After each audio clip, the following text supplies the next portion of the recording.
I'm going to be reading from some posts from Landlords, so you will see what they are going through. These are about ESAs, which are emotional support animals. Landlord, Connecticut. Seriously, this is the reason we hate the emotional support BS. I have an open apartment I'm renting right now, and one person openly states they have a cat. Fine, but will be getting a small dog and registering it as an emotional support animal. So you are already telling me you plan to try and abuse the system. Sorry, but you are already a problem. Why isn't the cat you already have your ESA? Why does it need to be a dog? Sorry, but ESA dogs needs to be done away with. ESA being forced on landlords need to be done away with, period. I should not be forced to take any animal in my home unless the tenant is forced to give up triple the security to cover ruined floors, trim, walls, and be forced to carry insurance in case the animal bites another tenant so us landlords aren't held liable. Never mind my other tenants are not interested in noisy dogs around them. Never mind dogs needs a real yard. They are not small apartment animals.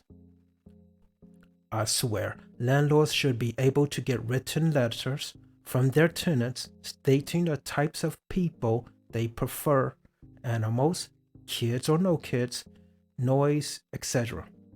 As landlords, we need to worry about our investments in current tenants, not complete strangers. This landlord seems to already work with animals. Seems he is okay with cats. He has concerns about the destructiveness of dogs. While I did hear stories about landlords getting sued due to the tenants having things like fall out of the window or their animals attacking other people. However, most of the stories that I hear is about how the animals mess up the property. These are a few reasons as to why landlords charge more fees to have animals. In addition to that, insurance companies may not cover the certain breeds or there are insurance companies that will charge extra money to cover them.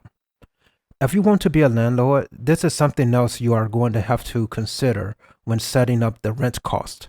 If the government tells you that we have to accommodate requests and especially ones that have a greater chance of putting us in legal trouble, we have to charge more to try and cover the new expenses. If something happens on a property, lawyers usually they go after the people who they think they have the most money. The perceived person with the money in this situation are the landlords, even though the landlords cannot control anything of the situation. We're like liable for other adult sections. So to bring this back to the animals, being destructive, while this landlord is okay with the cats, and sure, cats are like less aggressive than dogs and not as active. However, they still are very destructive and have waste everywhere.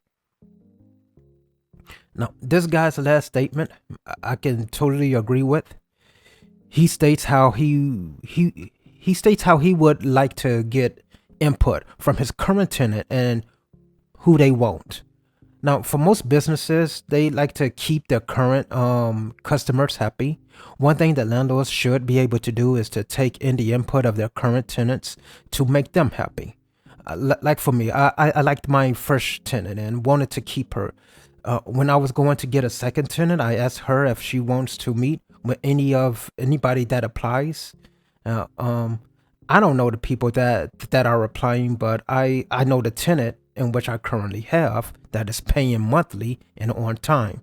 I will want to keep that person that's paying me, so I want to like keep her happy, and then if we see somebody that she doesn't like jive with or get along with, then I'll just let that person go and keep looking elsewhere while I have this current tenant to just stay happy and I stay getting paid. Now, the saving grace for this landlord was that the person was upfront about being a bad tenant. In the comments, someone suggested that the landlords to tell the tenant that some emergency had came up and work would need to be done on the apartment. And so, currently now it's off market. So we landlords, we have to do anything in which we can do legally to help protect our investments and other paying tenants. Landlord, Florida.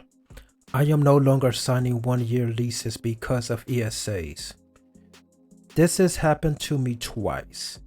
Tenant states on the application they have no pets, and I signed a 1-year lease with them only to find a few days later multiple ESA dogs were occupying my rental.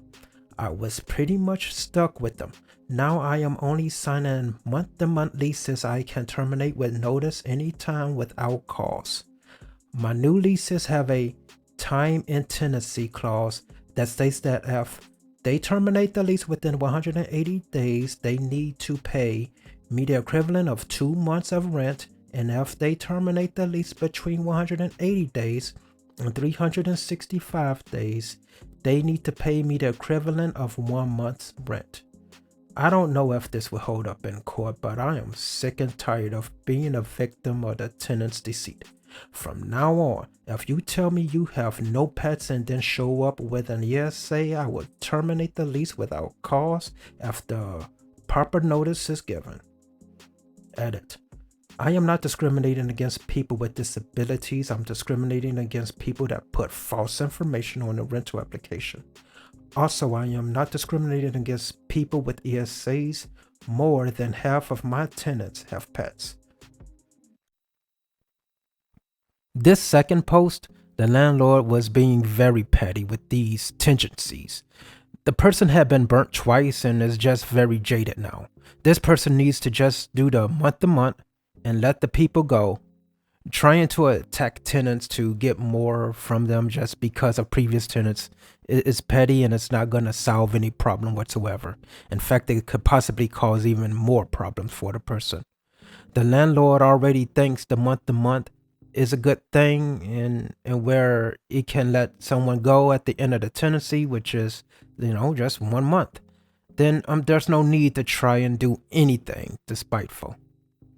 The commenters think the same thing about how this guy's time and tenancy is just BS and should just be dropped. These ESAs do nothing more than what a pet does, and they have to be taken care of in the same manner. There are 2 articles from the Department of Justice related to the ESAs.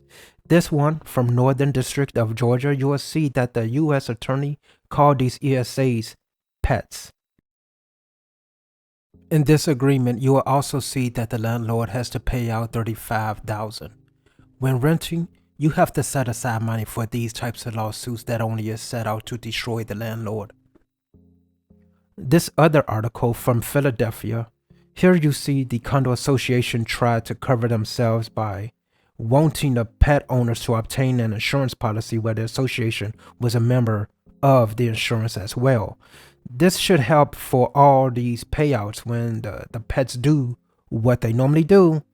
However, the Department of Justice thinks this is excessive for the association to make sure that they are covered from these eventual lawsuits.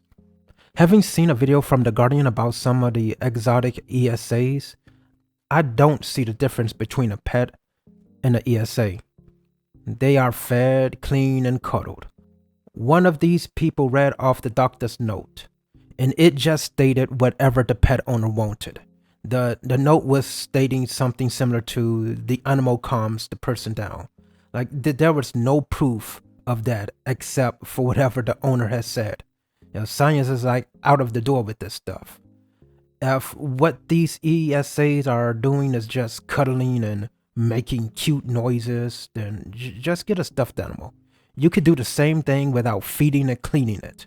If they need something more than just a stuffed animal, then they're just abusing the system. If emotional support is just being fed and getting cleaned up after, if the next time your girlfriend or wife tells you don't give enough emotional support, then just beg for some food and get swifty.